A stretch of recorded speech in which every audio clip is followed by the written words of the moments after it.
Hello बच्चों, मैं दीपेंद्र सिंह आप सभी का एक बार फिर से आपके अपने यूट्यूब चैनल राधे स्टडी हम में स्वागत करता हूं। क्लास 12th के बच्चे फिजिक्स में पढ़ रहे थे चैप्टर फर्स्ट, जिसकी थ्योरी आपकी कंप्लीट हो चुकी थी। आज कुछ न्यूमेरिकल से रिलेटेड कॉन्सेप्ट पढ़ेंगे, फिर उसके बाद हम लोग न्यूमेरिकल चालू करेंगे। देखिए, जैसे दो आवेश हैं, ये तो आपने कूलाम के नियम में जो पढ़ा था उसको थोड़ा समझा रहे हैं।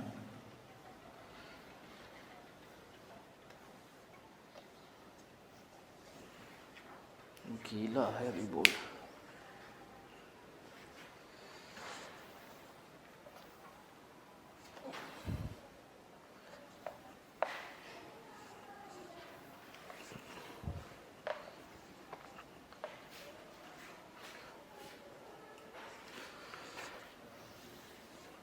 देखिए, जैसे दो आवेशित आवेश हैं Q1 और Q2, ये दो आवेश हैं, एक दूसरे से स्मॉल r मीटर की दूरी पर स्थित हैं। आपसे क्वेश्चन पूछ देगा, इन आवेशों को मिलाने वाली रेखा के किस बिंदु पर तीसरा आवेश रखा जाए जहां वैद्युत क्षेत्र की तीव्रता या वैद्युत बल शून्य हो। तो हम लोग पहले बात करते हैं कहाँ पे वैद्युत बल शून्य होगा। तो हेडिंग क्या चलेगी कि दो आवेशों को, जो आपका कॉन्सेप्ट है कि लिखिए, दो आवेशों को मिलाने वाली रेखा के किस बिंदु पर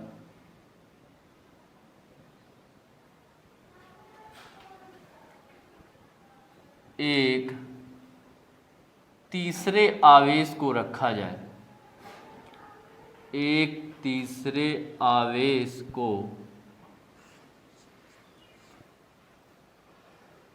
रखा जाए जिस पर नेट बल, नेट या परिणामी बल जो हो वो शून्य हो, मतलब उस पर कोई बल कार्य ना करे।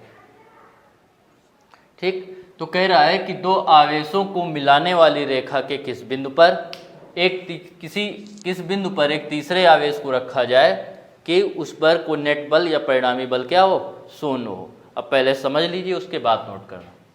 अब देखो होता क्या है, परिणामी बल कैसे शून्य होगा। जैसे कोई पिंड है, इस पर एक व्यक्ति इस तरफ से बल लगा रहा है, फोर्स लगा रहा है, और एक व्यक्ति इस तरफ से फोर्स लगा रहा है। दोनों के परिणाम क्या है, बराबर हैं। ये भी एफ है, ये भी एफ है, मतलब ये 5 न्यूटन अगर होगा तो ये भी 5 न्यूटन, ये 10 न्यूटन तो ये भी 10 न्यूटन। तो जब दोनों तरफ से, या जैसे कार में दो तरफ से व्यक्ति धक्का दें, एक आगे से पीछे की ओर दे, एक पीछे से आगे की ओर दे, तो होगा क्या, और बराबर बल लगा रहे हो तो ना कार आगे जाएगी और ना कार पीछे जाएगी, मतलब परिणामी जो बल होगा वो क्या हो जाएगा, शून्य हो जाएगा। क्लियर। तो यही बताना है कि यहाँ पे तीसरे आवेश को इसके मिलाने वाली रेखा के किस बिंदु पर रखें जहाँ वैद्युत, उस पर कार्यरत वैद्युत बल क्या हो, शून्य हो। तो इसका जो पहला कॉन्सेप्ट आता है फर्स्ट, पहले कॉन्सेप्ट की बात करेंगे। जब दोनों आवेश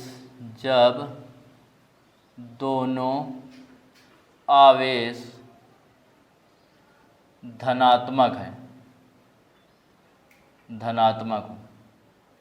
धनात्मक कह सकते हैं, या आप ये कह सकते हैं कि दोनों ऋणात्मक हो तब भी वही लगेगा। उसको बताएंगे, थोड़ा बहुत चेंज होगा डायरेक्शन, बाकी आएगा वही तरीका। अब देखो, जब दोनों आवेश क्या है, समान है, अब यहाँ पे कहाँ पे रखें, मिलाने वाली ये रेखा पूरी ऐसे है भाई, ऐसे तो जाएगी ये रेखा पूरी। ये तो कह नहीं रहा इन दोनों के बीच में कहाँ पे रखा जाए। तो अब होगा क्या, हम गेस करेंगे कि कहाँ पर वैद्युत बल शून्य हो सकता है। रखेंगे कौन सा, वो हम अपने मान से प्लस ही मानेंगे। जैसे प्लस के पीछे हमने बताया था कि क्या लेते हैं, परीक्षण आवेश धनात्मक ही लिया जाता है गणना में। तो प्लस का लेंगे। तो देखो अगर हम यहाँ पे रखें कहीं पे बीच में नहीं है, इन दोनों आवेशों के बीच में कहीं पे रखा गया है, मध्य बिंदु पे नहीं, बीच में कहीं पे। तो बीच में कहीं एक तीसरा आवेश रखें, तो ये प्लस है Q1। तो Q1 इसको क्या करेगा, प्रतिकर्षित करेगा। आपने पढ़ा है समान प्रकार के आवेश एक दूसरे को क्या करते हैं, प्रतिकर्षित करते हैं। तो यह इसको क्या करेगा, प्रतिकर्षित करेगा, मतलब ये इस तरफ बल लगाएगा ऐसे F1। और Q2 क्या करेगा, इसको इस तरफ बल लगाएगा ऐसे F2, क्योंकि ये भी प्लस है और प्लस प्लस को क्या करेगा, धक्का देगा। ये वाला इसको ऐसे धक्का दे रहा है, इस प्रकार मूव कर रहा है, इसलिए इसकी डायरेक्शन ऐसे है। और ये जो Q2 है वो क्या कर रहा है, उसको इस तरफ से इसको Q0 को ऐसे धक्का दे रहा है। और जब इस तरफ धक्का देगा तो इसकी डायरेक्शन इस तरफ हो गई, क्योंकि समान प्रकार के हैं तो इसलिए क्या करेगा, प्रतिकर्षित करेगा। ये धनात्मक तो ये इसको प्रतिकर्षित करेगा, ये धनात्मक तो ये वाला इसको क्या करेगा, प्रतिकर्षित करेगा। क्योंकि ये छोटा अल्पतम चार्ज होता है, टेस्ट चार्ज छोटा होता है, तो छोटे वाले को धक्का देगा। अब ये दोनों विपरीत दिशा में हैं, तो इसका मतलब ये घट के शून्य हो सकते हैं, ठीक। क्योंकि अगर दिशा सेम होती तो जुड़ते, और जुड़ के कभी शून्य हो नहीं सकते, क्योंकि इसमें चिन्ह तो लिया नहीं जाता है कि प्लस की जगह प्लस क्यू लें, माइनस क्यू की जगह माइनस क्यू लें, केवल डायरेक्शन लेते हैं, डायरेक्शन के अनुसार जोड़ते और घटाते हैं। तो बात समझ में आ रही है। तो जब दोनों आवेश क्या होंगे, समान होंगे, तब इनके बीच क्या करेंगे, कहीं पे लेंगे। ये टोटल दूरी जो दे रहा था आपको वो r दे रहा था, हमने माना कि क्या लिया, ये x दूरी ले ली, ये वाली, कि x दूरी पर किसी पर पहले Q1 आवेश से स्मॉल x दूरी पर किसी आवेश को रखा जाए, जिससे पर जहाँ पर क्या होगा, उस पर परिणामी वैद्युत बल शून्य होगा। तो ये जब x है तो ये वाली जो बची वो कितनी पूरी थी, r में ये x हटा दिया तो बचेगी r माइनस x। अब इसी x का मान पता चल जाए आपको, तो पता चल जाएगा कहाँ पे रखा होगा। तो लिखेंगे कैसे, पहले तो लिखेंगे जब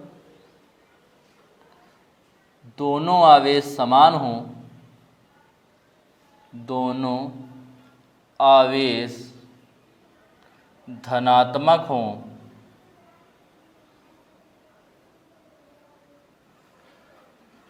तब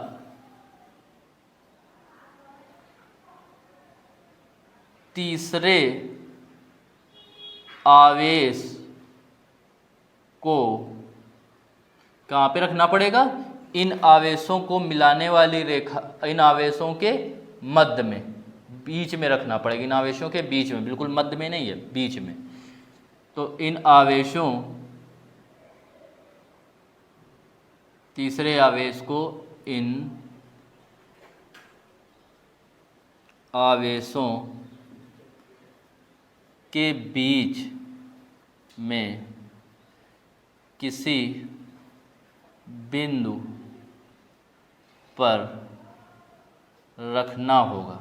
ये आपके थ्योरी में कहीं भी नहीं आएगा बोर्ड एग्जाम में, लेकिन कॉन्सेप्ट समझना जरूरी है। न्यूमेरिकल आपको मिलेंगे, इसमें भी मिलेंगे, वैद्युत विभव में भी मिलेंगे, बल में मिलेंगे, वैद्युत क्षेत्र की तीव्रता में भी मिलेंगे। तो देखिएगा यहाँ पे रख दिया, क्या किया, माना Q1 आवेश से x दूरी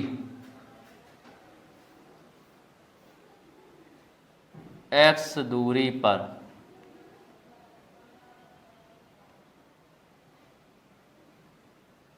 Q0 को रखा जाता है, ऐसे रख दिया इसको। तब निकालेंगे परिणामी बल शून्य होगा, इसका मतलब F1 माइनस F2 इक्वल 0 निकालेंगे। अतः F1 Q0 पर F1 माइनस F2 बराबर 0। विपरीत दिशा में, इसलिए क्या होंगे, ये घट जाएंगे आपस में। अब इसका मतलब आ गया F1 बराबर किसके हो गया, F2 के। F1 की जगह क्या लिखेंगे, 1/4 पाई एप्सिलॉन 0 Q1 Q2, तो Q1 की जगह तो Q1 है, Q2 की जगह क्या हो जाएगा, Q0 होगा, अपॉन r स्क्वायर। तो r स्क्वायर की जगह कितना दे रहा है, यहाँ से यहाँ तक की दूरी x, तो x का स्क्वायर, ये r नहीं लेंगे, यहाँ से यहाँ तक की जहाँ पर निकालना है उनके बीच की दूरी लेते हैं। तो ये हो गया बराबर फिर 1/4 पाई एप्सिलॉन 0 Q1, अब की Q1 की जगह है Q2 और Q2 की जगह है Q0 upon r square, r की जगह आपकी दे रहा है कितना r माइनस एक्स का स्क्वायर, क्योंकि इसके और इसके बीच की दूरी कितनी है r माइनस एक्स।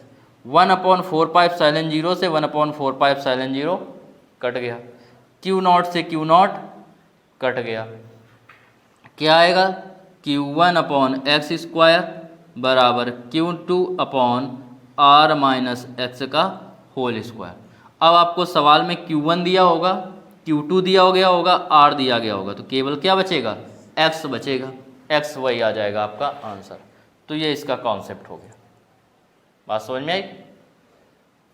चाहो तो आप वर्गमूल लेके डायरेक्ट और सिंपल करना चाहते हो तो इनके वर्गमूल ले लो, तो या इसको इधर ले आओ, तो r माइनस या ऐसे ही बना रहे हैं तो कैलकुलेशन में इजी रहेगा। ये हो गया, यह कब है जब दोनों आवेश क्या है धनात्मक है, ठीक। तो इसको नोट कीजिए। फिर बात करते हैं जब दोनों आवेश धनात्मक ऋणात्मक होंगे, फिर इसके बाद एक धनात्मक और एक ऋणात्मक होगा, नोट कीजिए।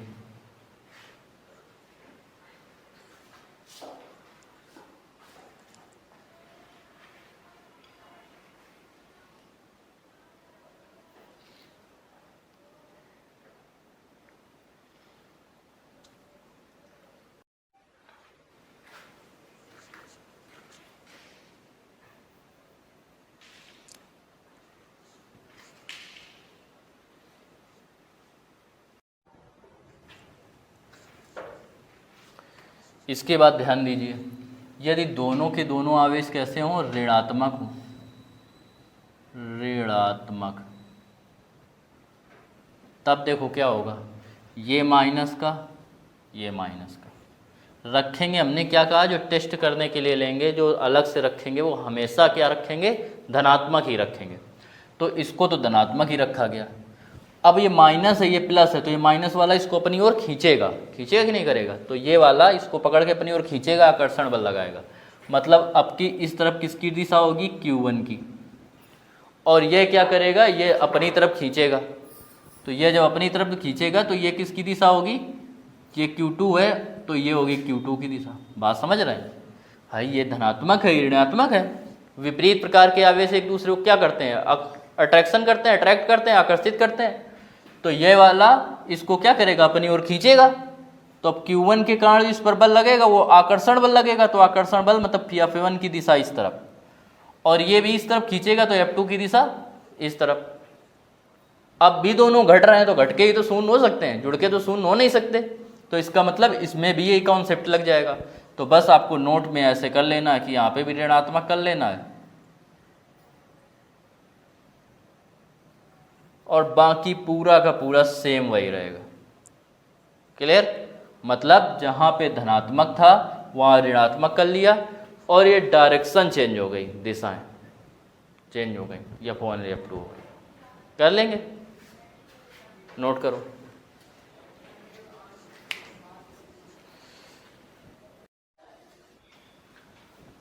अब इसको नोट करने के बाद देखेंगे क्या होगा, एक आवेश धनात्मक हो और दूसरा क्या हो ऋणात्मक हो। जब अलग अलग प्रकार के हों, मतलब पूरा ही रब किए दे रहा है।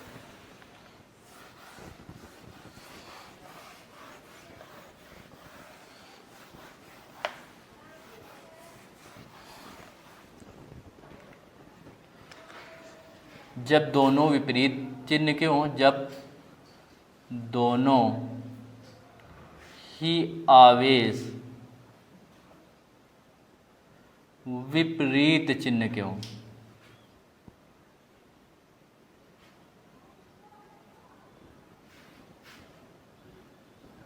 जब दोनों ही आवेश क्या हों विपरीत चिन्ह के हों। अब देखो समझो, ये है Q1, ये है Q2, एक ले लिया धनात्मक, एक ले लिया ऋणात्मक। अब हम कहाँ पे, ये बीच की जो दूरी है वो है स्मॉल r, इनको मिलाने वाली रेखा ये पूरी सीधी ऐसे है,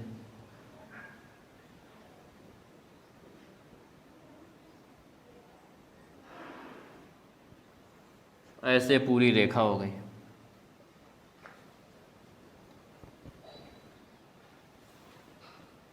अब हम कहाँ पे ज्ञात करें, कहाँ पे रखें? तो अगर हम यहाँ पे रख रहे हैं बीच में Q0 को, तो ध्यान से समझना, यह है धनात्मक। धनात्मक इसको क्या करेगा? प्रतिकर्षित करेगा। तो ये इस तरफ बल लगा रहा है F1। ये है ऋणात्मक, और ऋणात्मक क्या करेगा? आकर्षित करेगा। तो ये अपनी ओर इसको खींचेगा, मतलब F2 की भी दिशा इसी तरफ, तो F2 भी इसी तरफ हो जाएगा। अब दोनों की डायरेक्शन क्या है? एक ही तरफ है। तो एक ही जब तरफ होंगी तो ये क्या होंगे? जुड़ जाएंगे, और जुड़ के तो शून्य हो नहीं सकते। क्लियर? अगर हम इसको माइनस लेते, ये भी चेक कर लेते हैं, इसको प्लस लेते,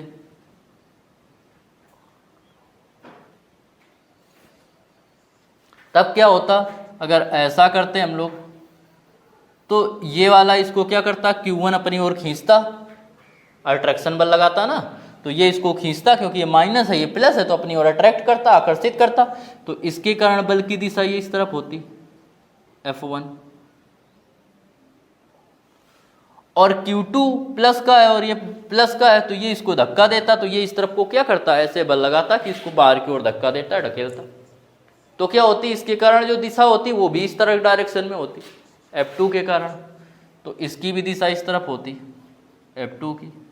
दोनों क्या हो जाते? सेम दिशा में, तो जुड़ जाते। और जुड़ के तो कभी शून्य हो नहीं सकती दो सदिश राशियां। अब बात आती है, तो जब कहीं बीच में नहीं हो सकता है तो हम किधर रखें? इधर रखें या इधर रखें, ये हमें डिसाइड करना है।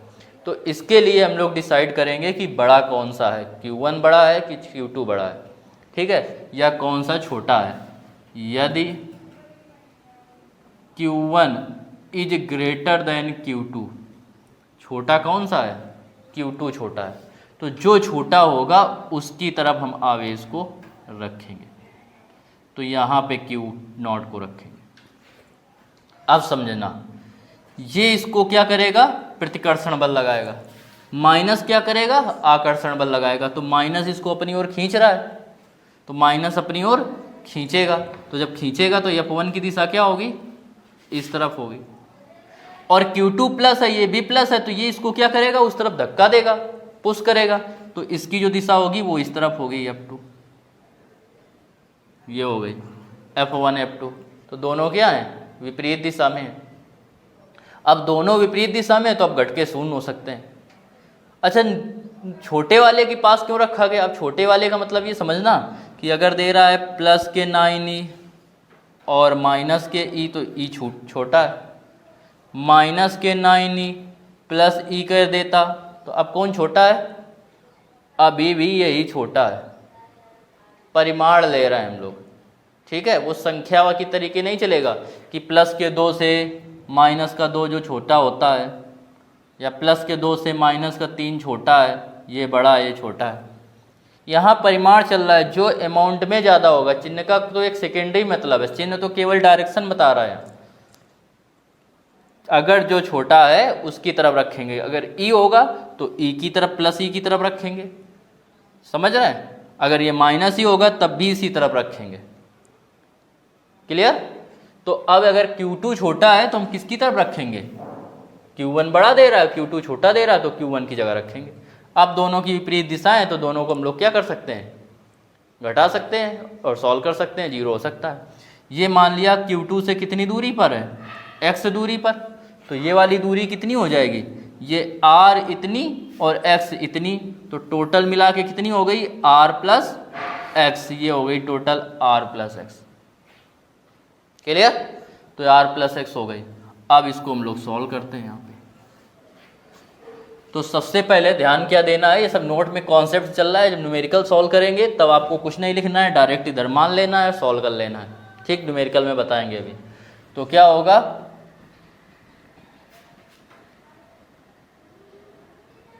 इस स्थिति में छोटे आवेश, या ये बड़ा दे रहा है तो इसमें लिख लेंगे इस स्थिति में Q2 आवेश के बायां ये होता है, दायां ये होता है, दाईं ओर राइट साइड तीसरे आवेश Q0 को रखते हैं। और मान लिया कितनी दूरी पे रखा गया, x दूरी पे रखा गया। ज़्यादा थ्योरी नहीं लिखा रहे हैं क्योंकि थ्योरी का आपको ज़रूरत नहीं, न्यूमेरिकल के लिए कॉन्सेप्ट समझना जरूरी है। तो यहाँ पे ये हो गया। अब निकालेंगे तब F1 माइनस F2 बराबर, तो F बराबर F1 बराबर F2।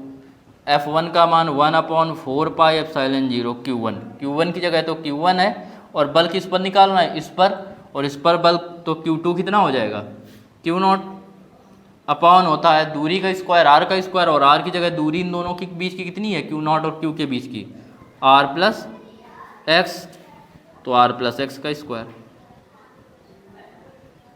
F2 की बात करेंगे तो F2 का वही 1/4 पाई एप्सिलॉन 0 Q1 दे रहा है आपकी Q2, और Q2 की जगह दे रहा है Q0 अपॉन r स्क्वायर। अब की r की जगह क्या है, दूरी की जगह x स्क्वायर।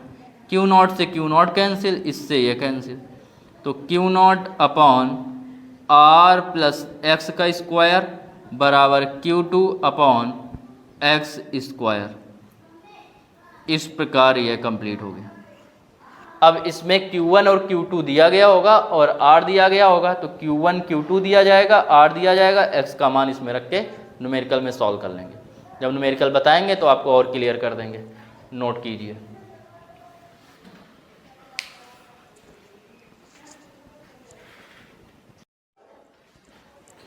इसके बाद देखिए अगला एक और कॉन्सेप्ट समझेंगे, बात करेंगे।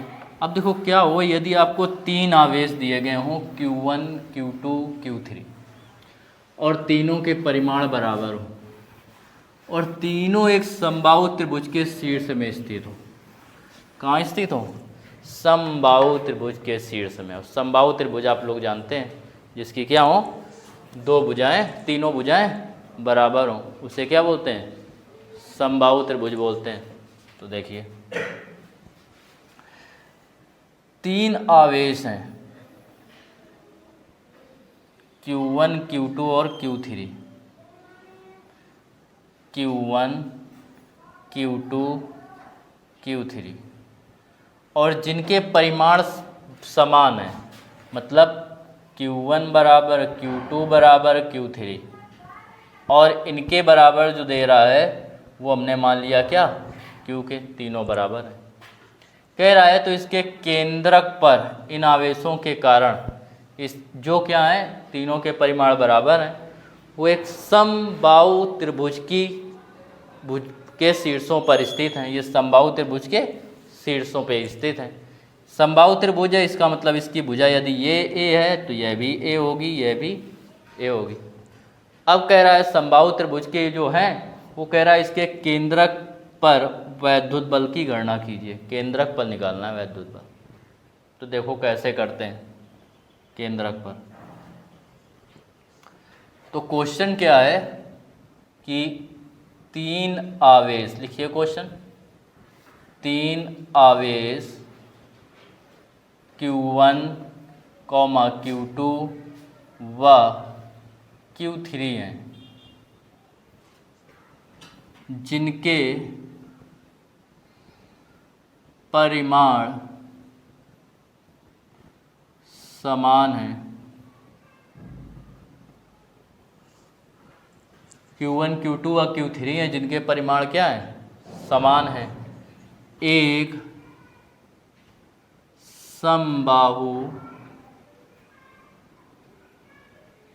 समबाहु त्रिभुज के शीर्ष पर स्थित हैं। एक समबाहु त्रिभुज के शीर्षों पर स्थित हैं, या शीर्ष पर स्थित हैं। यहाँ शीर्षों ही कर लो, शीर्षों पर स्थित है। त्रिभुज के या इन आवेशों के कारण, इन तीनों आवेशों के कारण, इन तीनों आवेशों के कारण त्रिभुज के केंद्रक पर वैद्युत बल की गणना कीजिए।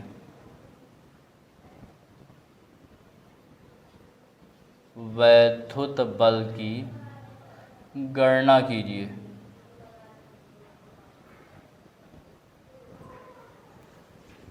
इस पे किसके केंद्रक पर वैद्युत बल की गणना करनी है। केंद्रक ये दे रहा है, तो देखो सबसे पहले तो निकालेंगे, इस पर एक लंब डाल दिया, तो समबाहु त्रिभुज के लंब की पहले जब हल करेंगे, हल में लिखेंगे Q1 बराबर Q2 बराबर Q3, ये ज्ञात है और हमने इसके बराबर कितना मान लिया, Q, ये हमने माना है। ठीक, माना समबाहु त्रिभुज की भुजा, समबाहु त्रिभुज की भुजा बराबर ए, ये मान लिया समबाहु त्रिभुज की भुजा ए हो गई, ये ए है पूरी। अब जब समबाहु त्रिभुज पर लंब डालेंगे तो ये दो बराबर पार्ट में डिवाइड करेगा, चल कोई दिक्कत नहीं उसको। ये कितने कितने अंश के कोण होते हैं, 60 डिग्री के समबाहु त्रिभुज में, तो यह कोण होगा 60, यह भी 60 और यह भी पूरा 60। केंद्रक पर निर्देशांक ज्ञात करने हैं, तो यह भुजा हो गई। तो इस लंब की लंबाई निकालेंगे, तो समबाहु त्रिभुज के लंब की लंबाई, लंब की लंबाई। अब ये लंब चाहे यहाँ से डालें, चाहे यहाँ से डालें, चाहे यहाँ से डालें, ठीक, क्योंकि समबाहु त्रिभुज है तो प्रत्येक जगह लंब भी क्या होगा, समान होगा। लंब की लंबाई बता रहा है, ज्ञात करना है। तो लंब की लंबाई लगाएंगे इसमें साइन 30 का फार्मूला, साइन 30। साइन थीटा बराबर क्या होता है, लंब बटे कर्ण। 90 अंश का लंब डाला गया तो 90 अंश के सामने वाला कर्ण और कोण के सामने वाला होता है लंब, तो इसको डी मान लो। तो ये हो गया AD, बिंदु के नाम दे दीजिए ABC और ये D, तो हो जाएगा लंब, लंब होगा AD अपॉन कर्ण, और कर्ण दे रहा है AB और AB की जगह लिख सकते हैं A। तो साइन 30 का मान होता है 1/2 और ये हो गया, यहाँ 60 है, सॉरी 60 है तो साइन 60 लेंगे, और साइन 60 का मान होता है √3/2 और AD अपॉन, इसको भी चाहे पहले AB लिख लो, और AB का मान दे रहा है A, तो यहाँ से जो लंब AD आया वो इसका इधर गुणा कर देंगे तो आएगा √3/2A। क्लियर?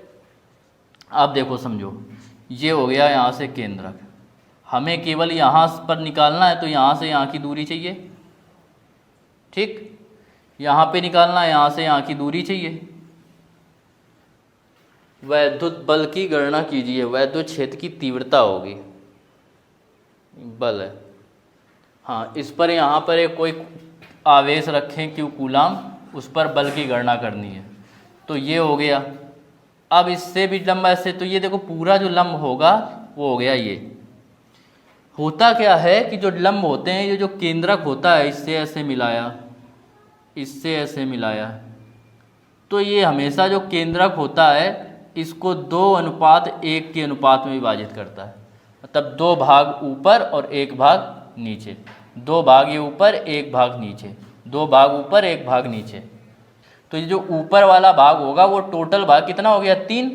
3 में से ऊपर वाला कितना है, 2 है कि नहीं है, तो 3 में से 2 भाग है। तो इसकी लंबाई निकालेंगे A, ये O हो गया केंद्रक, तो AO की लंबाई, तो 2 भाग कितने में से, 3 में से, किसका, पूरे AD का। AD कितना दे रहा है, √3/2A, 2 से 2 कट गया, √3 का इसमें भाग देंगे तो ऊपर बचेगा केवल A और नीचे आ जाएगा √3 का 3 में भाग देंगे, आएगा √3। ऐसे ही यहाँ से बी से ओ की लंबाई हो जाएगी, बी ओ की दूरी या बी से ओ की दूरी, इसको लिख सकते हैं आप ऐसे, ए से ओ की दूरी, और इसको करेंगे बी से ओ की दूरी, ये भी हो जाएगी a/√3। ऐसे ही सी से ओ की दूरी, सी से ओ की दूरी निकालेंगे, ये भी a/√3 हो जाएगी, ये हो गया। अब निकाल लेंगे इस पर कार्यरत बल, तो पहले निकालेंगे, देखो इसके कारण इस पर एक करके यहाँ पे क्यू रखा है समान प्रकार का, तो ये जो Q3 की दिशा होगी वो ऐसे होगी F3, इसके कारण जो दिशा होगी वो इधर होगी F2, और इसके कारण जो दिशा होगी वो होगी ऐसे नीचे इस प्रकार F1। ठीक, इन अब तीनों एक किसी डायरेक्शन में नहीं, या तो सेम डायरेक्शन में होते तो जुड़ जाते, या विपरीत डायरेक्शन में होते तब जुड़ जाते, तो ना तो सेम डायरेक्शन में है ना विपरीत डायरेक्शन में है, तो इनको हम क्या करें, या तो सेम डायरेक्शन में करें या विपरीत डायरेक्शन में। तो पहले F1, F2 और F3 की का मान निकाल लेते हैं। तो Q1 के कारण कैपिटल Q पर बल निकालेंगे, F1 बराबर 1/4πε0, Q1 की जगह Q1, Q2 की जगह रखेंगे कैपिटल Q अपॉन r², तो r ये दूरी और ये दूरी कितनी आई है a/√3, तो a/√3 का स्क्वायर। तो F1 बराबर 1/4πε0, ये √3 का स्क्वायर 3 होता है, 3 ऊपर जाएगा 3, Q1 बराबर कितने के था Q के, तो ये हो जाएगा Q into capital Q upon a², इसका √3 का स्क्वायर 3 ऊपर चला गया है, इतने न्यूटन। दिशा क्या होगी, प्लस ये है तो O से A से O की ओर, OA के अनुदिश, ये इसको धक्का देगा तो O से A के अनुदिश प्रतिकर्षण बल लगा रहा है, OA या A से O के अनुदिश, AO के अनुदिश। ऐसे सेम देखो, दूरी भी यहाँ से यहाँ तक की B से यहाँ से यहाँ तक की समान है, आवेश भी समान है क्योंकि Q2 भी Q है, यहाँ भी Q है, तो पूरा यही निकलेगा, केवल दिशा इसकी क्या होगी B से O की ओर, BO के अनुदिश। तो F2 जो आएगा वो आ जाएगा 1/4πε0 3Q capital Q upon a², इतने न्यूटन, ये BO के अनुदिश। ऐसे इसी प्रकार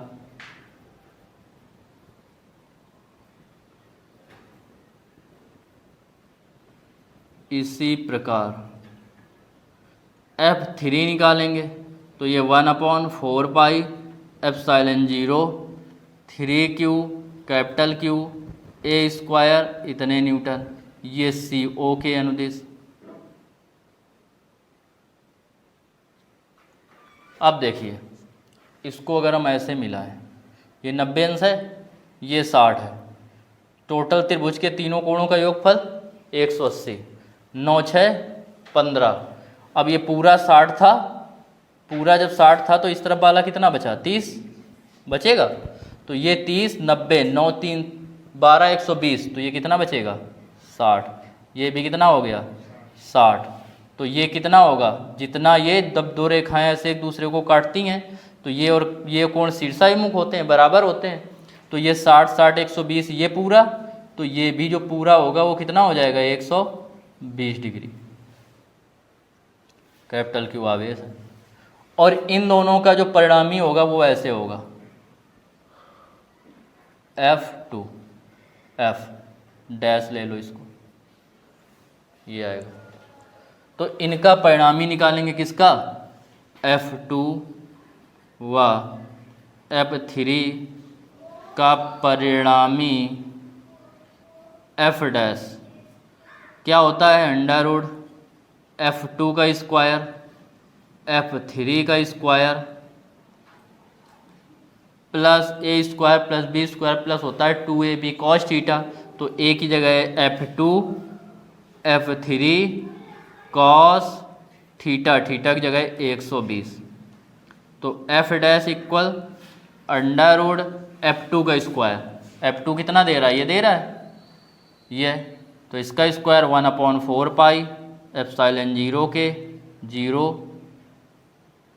इसमें जब आप वैल्यू रख के सॉल्व करेंगे, स्वतः सॉल्व कर लेना सबकी मान रख के, तो ये यही आएगा जितना इन तीनों का मान आ रहा है 1/4 pi epsilon 0 3Q capital Q upon A square, इतने न्यूटन। अब ध्यान देना F डैश भी इतना है और F1 भी इतना है। F डैश की दिशा इस तरफ है और F1 की दिशा इस तरफ है। इन दोनों का जो परिणामी है, अब इन दोनों पे निर्भर करेगा, इन दोनों का काम खत्म। अब दोनों विपरीत दिशा में और परिमाण में समान है, तो घटके कितना हो जाएंगे, 0 हो जाएंगे। तो निकालेंगे किसका, F2 F डैश व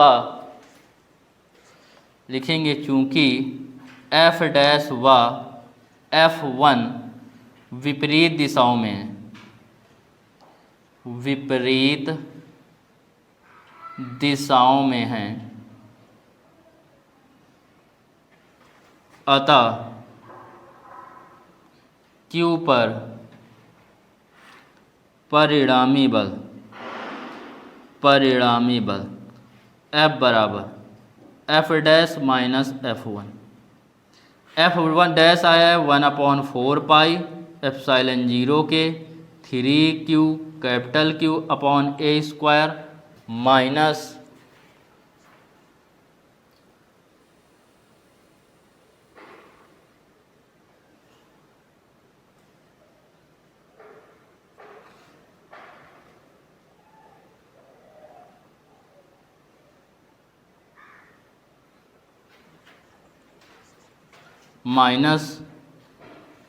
इसके बाद F1 लिखेंगे, F1 भी इतना दे रहा है 1/4 pi epsilon 0 Q 3Q capital Q upon A square. अब ये दोनों आपस में कैंसिल हो गए,